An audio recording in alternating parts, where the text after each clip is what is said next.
Abra sua Bíblia no Salmo 23.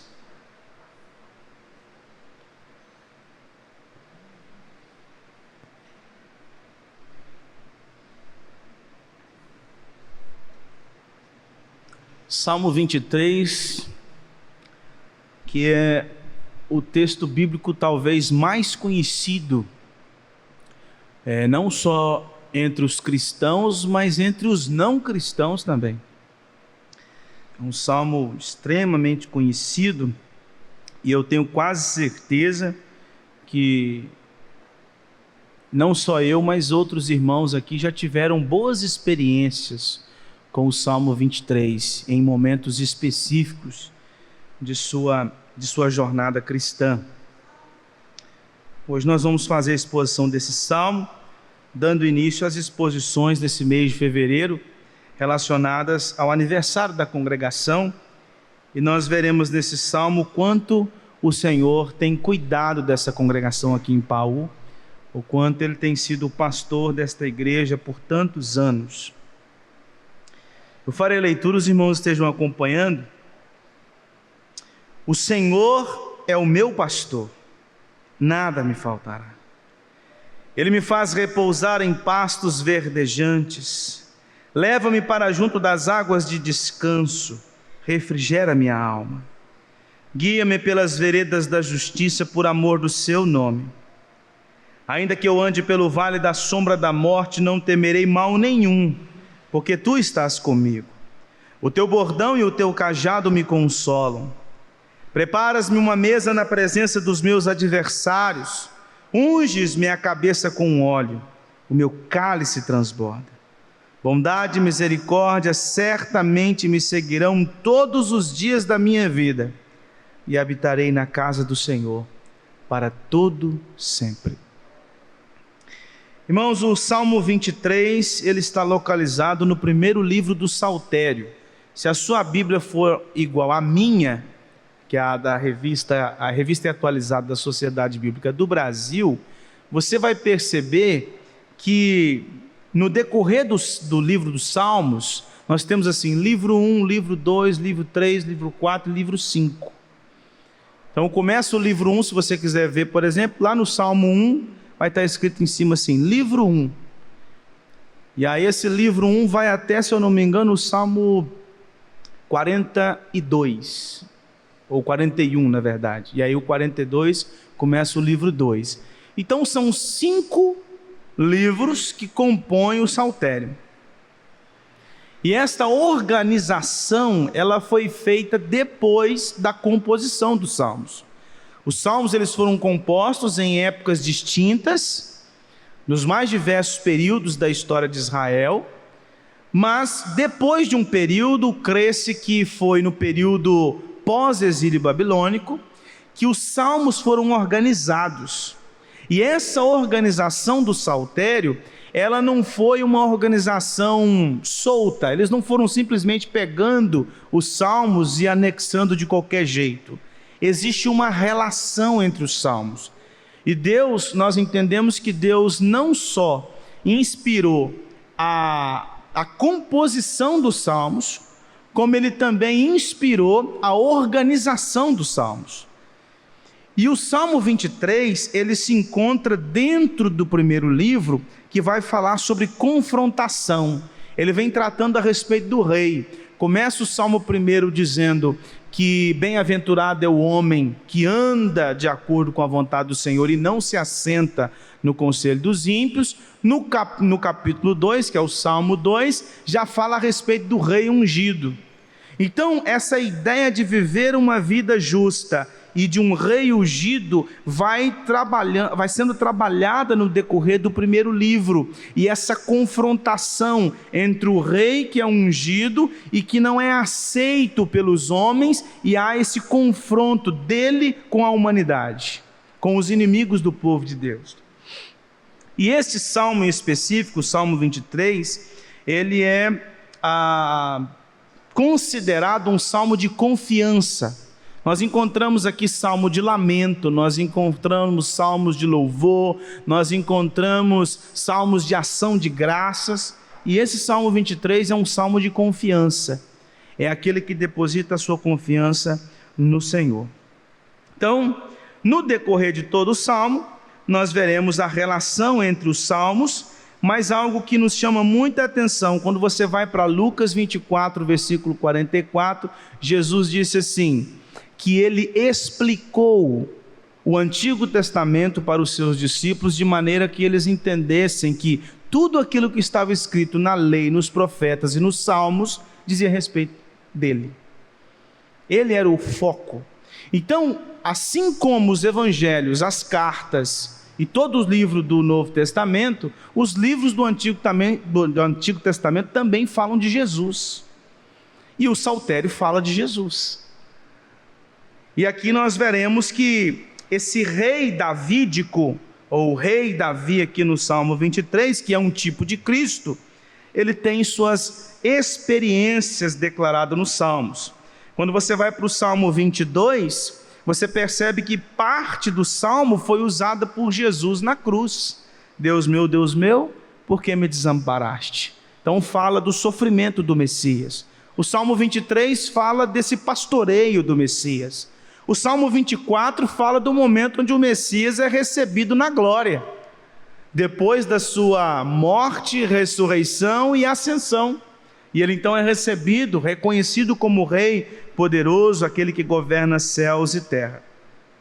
Então o Salmo 23 ele tem como foco duas figuras, o rei pastor e o rei também que é anfitrião, é aquele que recebe com misericórdia e com bondade.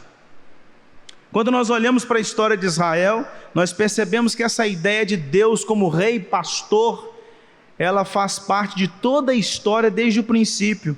Quando a gente vai lá para Gênesis capítulo 48, os versículos 15 a 16, diz assim, e abençoou a José dizendo, ou seja, Jacó abençoando a José, o Deus em cuja presença andaram meus pais Abraão e Isaque, o Deus que me sustentou, e aqui a ideia me pastoreou, durante a minha vida até este dia, o anjo que me tem livrado de todo mal, abençoe estes rapazes, seja neles chamado o meu nome e o nome de meus pais Abraão e Isaque, e cresçam em multidão no meio da terra. Também no capítulo 49 de Gênesis, versículo 24, nós temos Jacó também falando para a tribo de José, o seu arco porém permaneça firme, e os seus braços são feitos ativos pelas mãos do poderoso de Jacó, sim, pelo pastor e pela pedra de Israel. Também lá no Salmo 80, versículo 1, diz assim, dá ouvidos, ó pastor de Israel, tu que conduzes a José como um rebanho, tu que estás entronizado acima dos querubins, mostra o teu esplendor.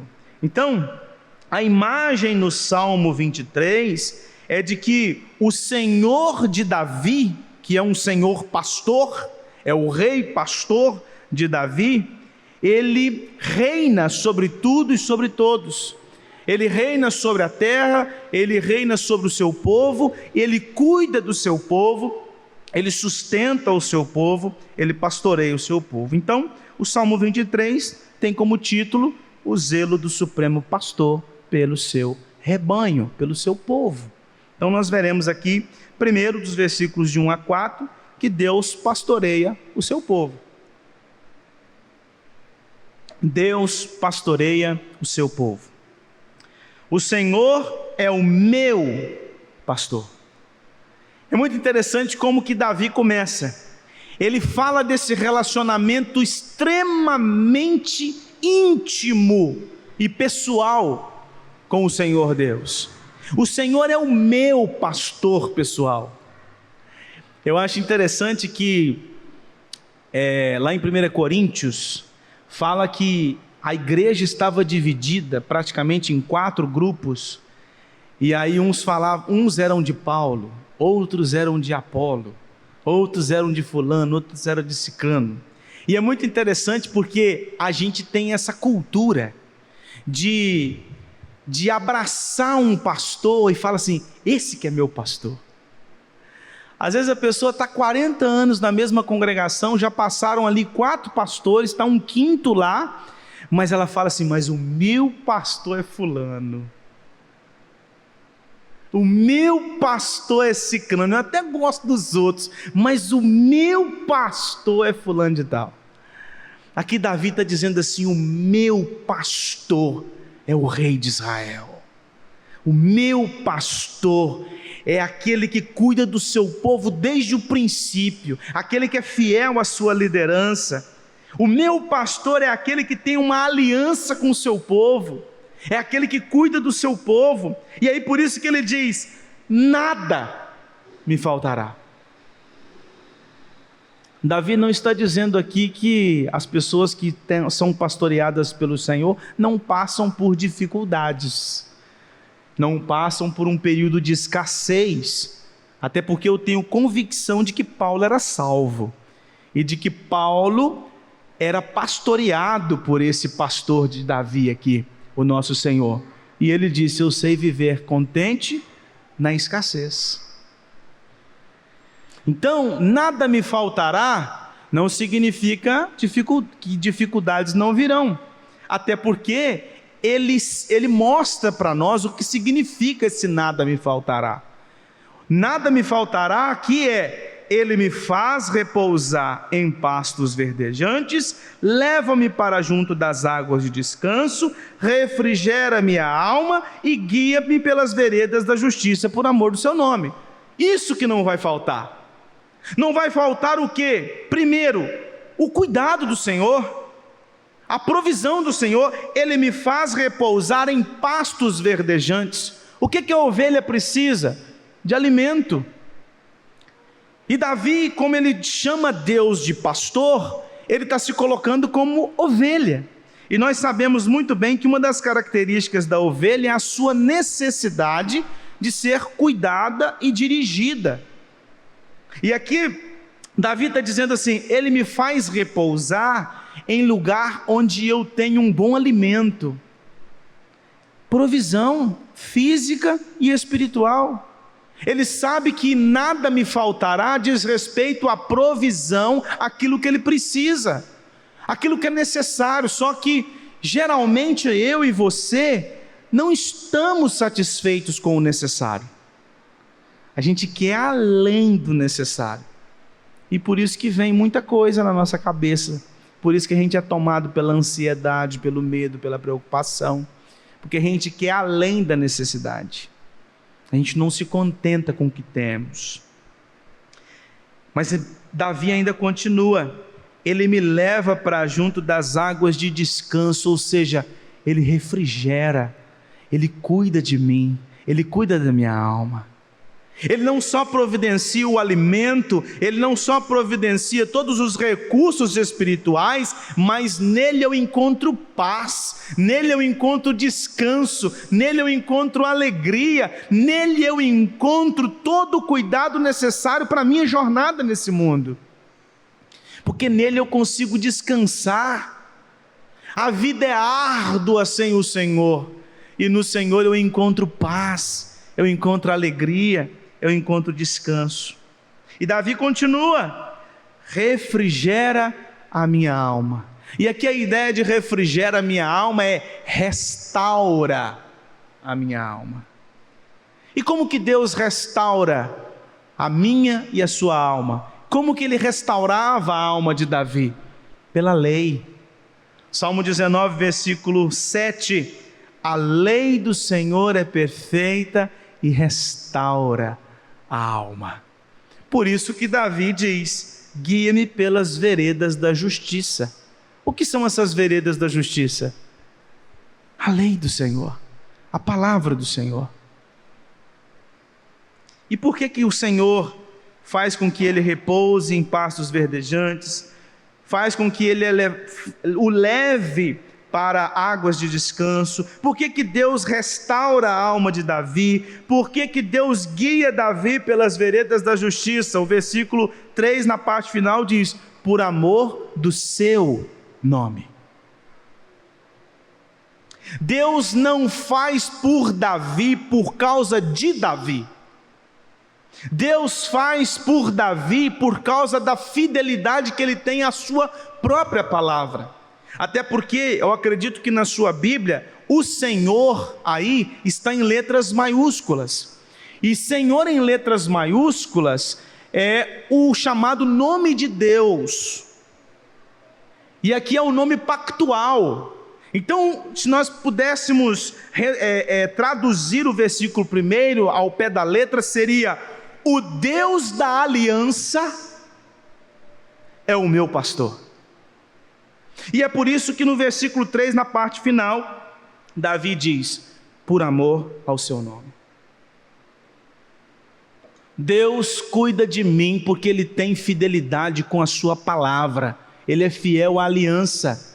Ele é fiel a si mesmo. Ele disse que cuidaria do seu povo, do qual eu faço parte. Ele tem uma aliança comigo. E por causa da sua fidelidade à aliança, eu sou cuidado. Não por causa dos meus méritos. Até porque eu não preciso falar aqui, mas você e eu conhecemos a história de Davi. Ele sabe que Deus cuida dele, tão somente por causa da sua fidelidade à sua palavra. Versículo 4: ainda que eu ande pelo vale da sombra da morte, não temerei mal nenhum. Davi então agora sai de um cenário onde ele está sendo levado a pastos verdejantes, sai de um cenário onde ele vai para as águas de descanso, sai do cenário onde ele tem a alma restaurada, sai do cenário onde ele é guiado pelas veredas da justiça, e agora Davi diz assim: o meu pastor também está comigo quando eu estou no vale da sombra da morte. Ainda que eu ande pelo vale da sombra da morte, ainda que eu esteja num deserto espiritual que foi levado por ele. Porque eu não sei se você sabe, mas a ovelha, ela precisa de direção. A ovelha não segue a sua vida sozinha. Primeiro que a ovelha precisa caminhar em rebanho. E segundo que ela não leva a sua vida sozinha, ela precisa de direcionamento. E ele fala aqui no versículo anterior que o Senhor vai pastoreá-lo, vai guiá-lo. Mas vai ter horas, vai ter momentos em sua caminhada que o pastor de Israel vai levá-lo para o vale da sombra da morte. Então perceba uma coisa: o deserto espiritual não é um acidente de percurso. Davi deixa claro aqui que o deserto que nós enfrentamos em nossa jornada, a tribulação, a provação, não é um acidente de percurso.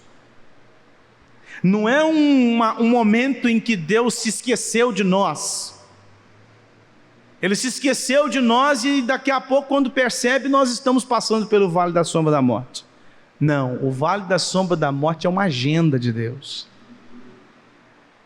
Ele conduziu o seu rebanho, ele conduz o seu rebanho para que esse rebanho passe pelo vale da sombra da morte. Aí Davi fala: eu não vou temer mal nenhum. E por que Davi não vai temer? Não é porque Davi tem poder, porque Davi é bom. Ele fala assim: mesmo que eu ande pelo vale da sombra da morte, eu não vou temer, até porque conhecimento bíblico é que não me falta. Eu não vou temer o vale da sombra da morte, porque eu sou um homem ou uma mulher de oração. Eu não vou temer o vale da sombra da morte, porque eu tenho poderes, eu tenho capacidades, eu sou mais forte que os outros. Não, Davi diz o seguinte: eu não vou temer mal nenhum, porque tu estás comigo. Davi não temia porque ele sabia que quem estava com ele era aquele que o levava para as águas de descanso, que levava para os pastos verdejantes, era aquele que restaurava a sua alma, era aquele que estava com ele em toda e qualquer situação, era aquele que o pastoreava. Por isso que o restante do versículo 4, Davi diz assim: o teu bordão e o teu cajado me consolam. Aqui a ideia é de que o bordão do Senhor é usado para atacar os inimigos, para livrá-lo dos inimigos, como um pastor que usa a sua vara para afastar os coiotes, as feras que estão tentando atacar as ovelhas. Aqui a ideia é essa, do pastor que está à frente do seu rebanho, e quando as feras chegam para atacar as suas ovelhas, ele então usa o seu bordão, ele usa o seu cajado para afastar as feras. Então, por mais que eu ande no vale da sombra da morte, o Senhor estará comigo, me protegendo. Em ti eu encontro segurança. Irmãos, quando a gente vai lá para João capítulo 10, versículo 11, diz assim: disse Jesus, eu sou o bom pastor. O bom pastor dá a vida pelas ovelhas. Quem é o pastor do Salmo 23? Cristo. O bom pastor entrega a sua própria vida por amor. Cristo entregou a sua vida por mim e por você. Cristo é o pastor que se colocou numa situação de ira por amor a você, para que a misericórdia e a graça de Deus alcançasse sobre a sua vida. E é por isso que Pedro, em João capítulo 6, versículo 68, disse: Senhor, para quem iremos? Tu tens as palavras da vida eterna. É no Senhor que nós encontramos descanso, é no Senhor que nós encontramos direção. É no Senhor que nós encontramos pastos verdejantes, é em Cristo Jesus, o nosso Senhor e Salvador. Ele providencia tudo que diz respeito à nossa saúde física e espiritual. Ele é aquele que providencia tudo aquilo que eu e você precisamos para a jornada nesse mundo. E Ele providencia direção. E a vida nesse mundo, irmãos, em muitas ocasiões é um vale da sombra da morte. Porque nós estamos num deserto, e nós lutamos contra a nossa carne, nós lutamos contra a sedução do mundo, nós enfrentamos as mais diversas situações, mas nós estamos aguardando a entrada na Canaã celeste. Portanto, irmãos, o nosso foco não deve ser o lugar, as circunstâncias, nem as situações. Talvez você seja daquele que conhece o Salmo 23 de cor. Talvez você é aquele que poderia recitar esse salmo. Talvez a gente poderia fechar a Bíblia aqui e recitar o Salmo 23. Mas você já parou para pensar que a teoria muitas vezes foge da prática?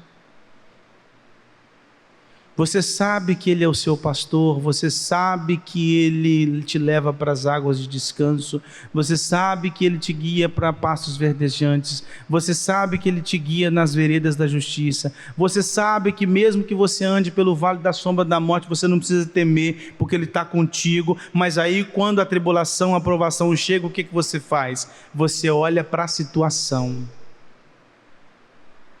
você foca no perigo, você tira os olhos de Cristo, você tira os olhos de Jesus, você não consegue descansar, você não consegue acalmar o seu coração, você é levado pelo medo, pela angústia, pela ansiedade, pela preocupação, você não consegue acreditar que o Senhor é o seu pastor de fato na prática. Uma coisa é nós cantarmos isso, uma coisa é nós recitarmos isso, uma coisa é nós lermos isso, outra coisa é nós vivermos isso. É saber que mesmo que eu enfrente situações das mais diversas, eu não preciso ter medo. Ou você acha que Deus não sabe as necessidades espirituais que você possui? Ou você acha que Deus não sabe as necessidades financeiras que a sua família precisa? Ou será que você não sabe que Deus tem conhecimento do quanto você precisa de proteção nas mais diversas situações da sua caminhada? Será que você não se lembra que Ele é o seu pastor e que Ele cuida de você, porque Ele cuida da sua igreja? Será que Ele se desviou? Será que Ele saiu de perto de você? Não, é porque eu e você não conseguimos descansar. Porque nós focamos nas circunstâncias, a gente vive cantando aquele cântico, não olha as circunstâncias, olha o seu amor, não me guie por vistas, alegre estou. Aí quando vem as circunstâncias, a gente olha para ela.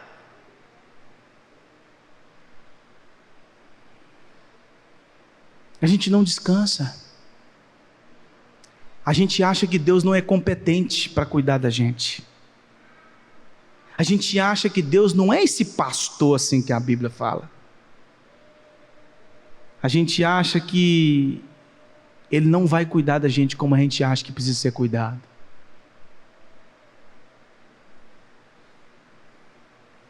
Olha o que disse Marco Futato, abre aspas. Uma coisa é cantar um hino quando tudo vai bem, ou um lamento quando há aflição por todos os lados, ou uma canção de agradecimento quando Deus nos livrou de nosso problema. Em cada um desses casos, nossa canção e nossas circunstâncias se combinam entre si, mas é coisa bem diferente expressar confiança profunda em Deus quando a ajuda ainda não veio. Nesse caso, experimentamos uma desconexão entre nossa canção e nossa situação. Como temos visto, entretanto, nossa confiança não é baseada em nossa situação, mas no caráter de Deus. Ele é o nosso refúgio, nosso pastor, nosso guardião e a montanha ao nosso redor. O que nos falta muitas vezes é olhar para Cristo, no lugar de olhar para as circunstâncias. E agora nos versículos 5 e 6, Davi diz que Deus é aquele que acolhe o seu povo. Ele sai da ideia de um pastor, da imagem de um pastor, para apresentar agora a imagem de um anfitrião. Ele começa dizendo: preparas-me uma mesa na presença dos meus adversários, unges minha cabeça com óleo, o meu cálice transborda. A ideia aqui é de um anfitrião que está recebendo um general que venceu uma batalha, ou um rei que venceu uma batalha e agora ele está sendo recebido com honras. Então o anfitrião o recebe com um banquete e sobre ele é colocado a unção, o óleo. E aquele óleo também tem a característica de curar suas feridas, porque a guerra lhe deixou marcas. Então ele é banhado com aquele óleo para ter suas feridas curadas, mas também ele é banhado a óleo num ritual de louvor pela sua conquista. E ele é recebido com um banquete, e o texto diz: preparas-me uma mesa na presença dos meus adversários. Ou seja, a ideia de que os adversários estão lá vendo a vitória do que está aqui, vendo que ele está sendo recebido com honras. E aí ele diz: o meu cálice transborda, ou seja, tudo me é suprido. Eu tenho uma variedade nesse banquete, eu sou suprido em todos os momentos. Aqui, quando nós vamos para o Salmo 24, nós percebemos que o Rei Jesus Cristo, aqui mencionado no Salmo, ele é recebido na glória com louvor, assim como no versículo 5 do Salmo 23, Davi é recebido com honras. E aí o versículo 6, ele diz: bondade e misericórdia certamente me seguirão todos os dias da minha vida, e habitarei na casa do Senhor para todo sempre. Davi reconhece que o sucesso da vitória na batalha, o sucesso da vitória na jornada, o sucesso depois de passar pelo vale da sombra da morte, de enfrentar os seus inimigos e ser recebido num banquete, não é porque ele é bom, é porque a bondade e a misericórdia do Senhor o seguiu, ele segue e o seguirá. Ele não confia em si mesmo, Ele confia no Senhor. Davi não olha para dentro dele e fala assim: Senhor, eu sou um homem de bom coração. Enquanto esses outros, ele não faz igual aquele fariseu que vai lá para o monte orar junto com um publicano, e ele fala assim: Senhor, obrigado porque eu não sou igual a ele.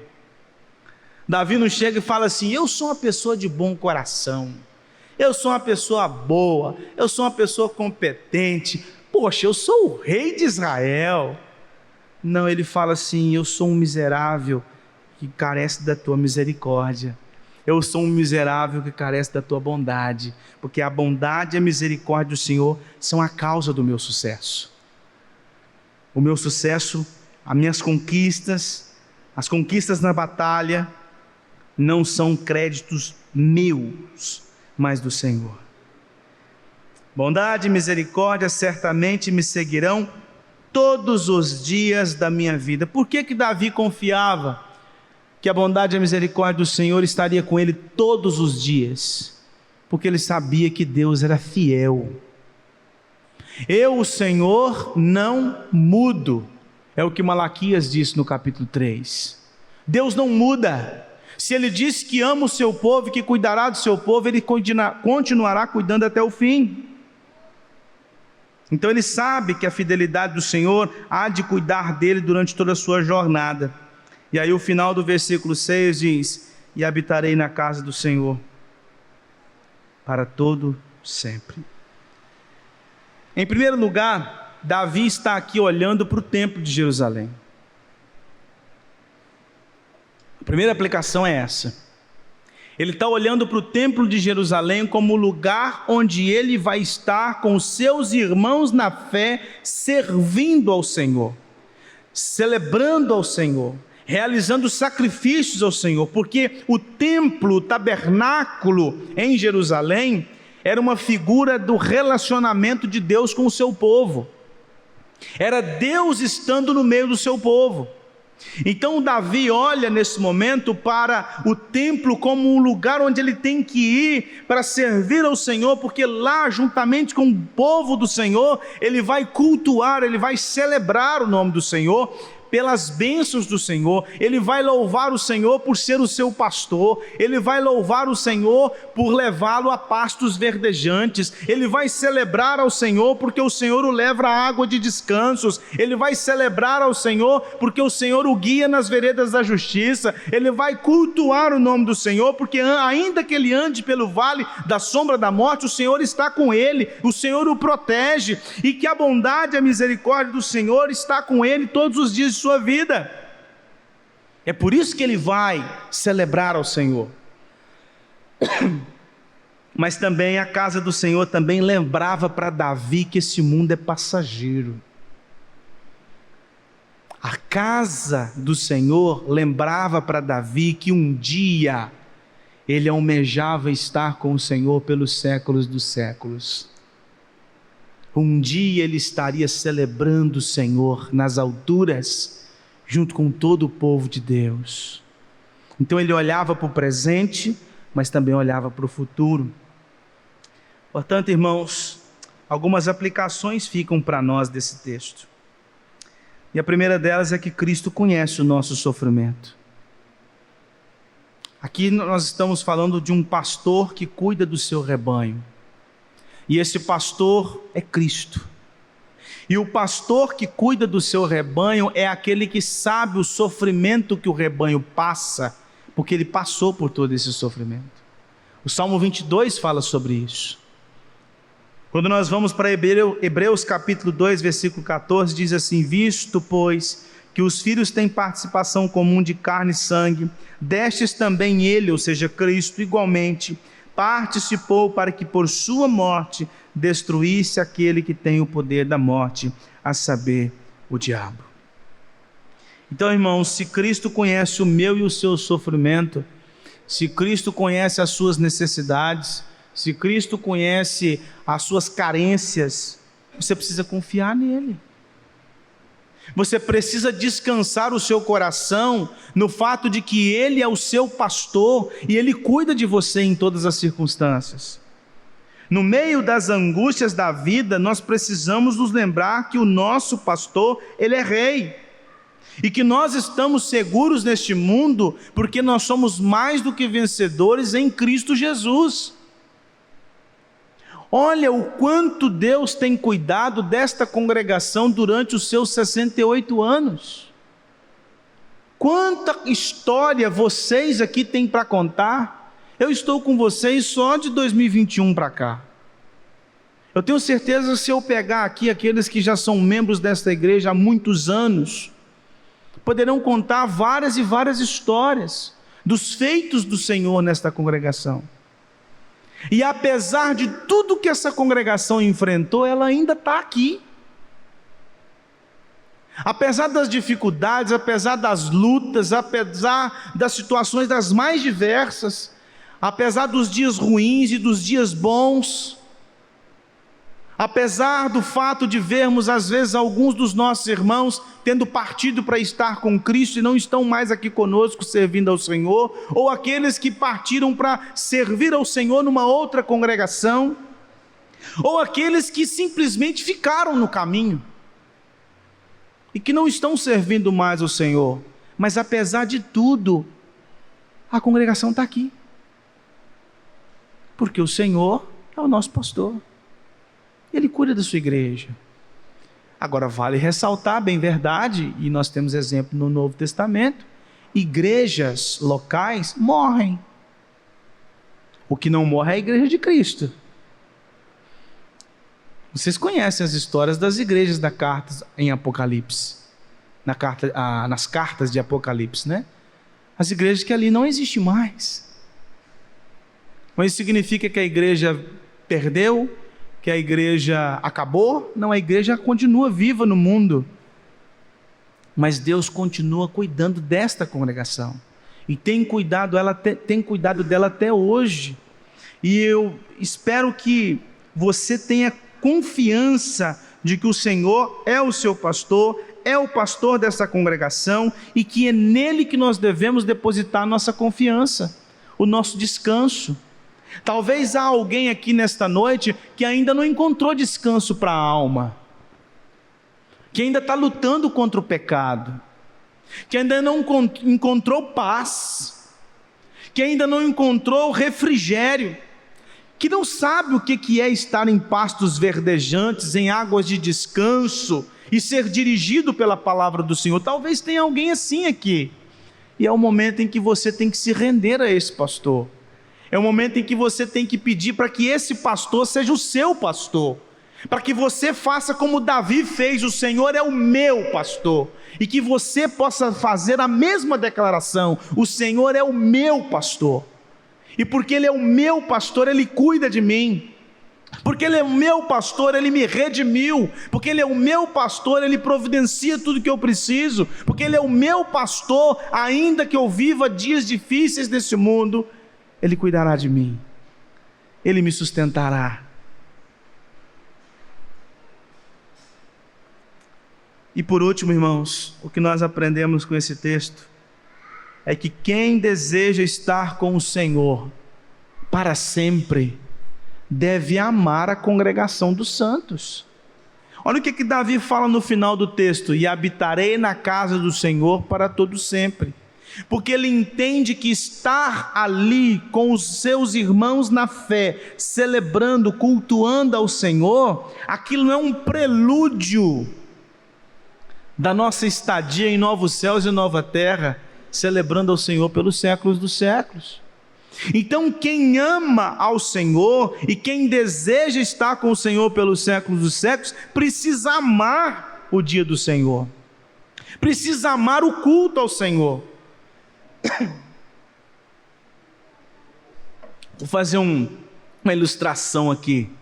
Imagine que você está namorando, ou é noivo. Vamos colocar noivo, que é melhor, que já está ali na porta do casamento. E aí você prefere, você homem, vou falar para os homens aqui, você que é homem, aí a noiva está querendo sair num sábado para ir no shopping, aí você fala assim: não, vou ficar em casa assistindo Netflix. Você pode ir com as suas amigas. Aí no outro sábado ela fala assim: vamos à praia? Não, eu quero ficar jogando videogame. No outro sábado ela fala assim: vamos dar um outro tipo de passeio, vamos lá num lugar bonito, assim, assado, vamos num restaurante. Fala assim: não, eu quero ir jogar bola com os meus amigos. Ele nunca sai com a noiva. Ele é noivo, mas ele nunca sai com a noiva. Trazendo isso para a nossa relação com Cristo. Que noiva é essa que não ama o encontro com o Cordeiro? Ordinariamente, dominicalmente, nós temos culto. E você é uma pessoa que eu tenho certeza, se eu perguntar assim: você quer ir para o céu ou para o inferno? Você vai falar assim: eu quero ir para o céu. Eu creio na minha salvação. Eu falo assim: então por que você não ama estar com o Senhor, no rebanho do Senhor? Por que você não ama estar na casa do Senhor com o povo de Deus? Que é um prelúdio de novos céus e nova terra? Por que você não gosta de se encontrar com o noivo? Por que você não gosta de se encontrar com o seu Redentor, junto com seus irmãos na fé? Então, irmãos, a minha palavra final é que nesse ano de 2025, nós como igreja, aqui em Paú, que nós possamos observar melhor o dia do Senhor, que nós possamos amar mais o ajuntamento dos santos, que nós possamos desejar mais estarmos juntos. Vocês não sabem a alegria que eu tive hoje pela manhã, quando eu cheguei aqui para a escola dominical e vi tantas pessoas aqui. Tinha muita gente hoje de manhã, e agora à noite também tem muita gente. Só que eu já falei isso com vocês aqui, às vezes dá desânimo de elogiar, porque a gente elogia quando é no domingo seguinte tem 10. Gente, vamos amar estarmos aqui celebrando ao Senhor. Vamos desejar esse momento. Nós estaremos aqui para celebrar o fato de que Ele é o nosso pastor, Ele é o nosso Redentor, Ele nos leva a pastos verdejantes, Ele nos guia pelas veredas da justiça, Ele nos leva a águas de descanso. Ainda que nós passamos pelo vale da sombra da morte, nós não precisamos temer, porque Ele está conosco, e que a bondade e a misericórdia dEle nos cerca, e é por isso que eu estou aqui essa noite celebrando a esse Senhor. Eu estou aqui essa noite para dar glórias e louvores a esse pastor que morreu por nós. E nós temos o privilégio de nos assentar à sua mesa, comendo do seu corpo e bebendo do seu sangue.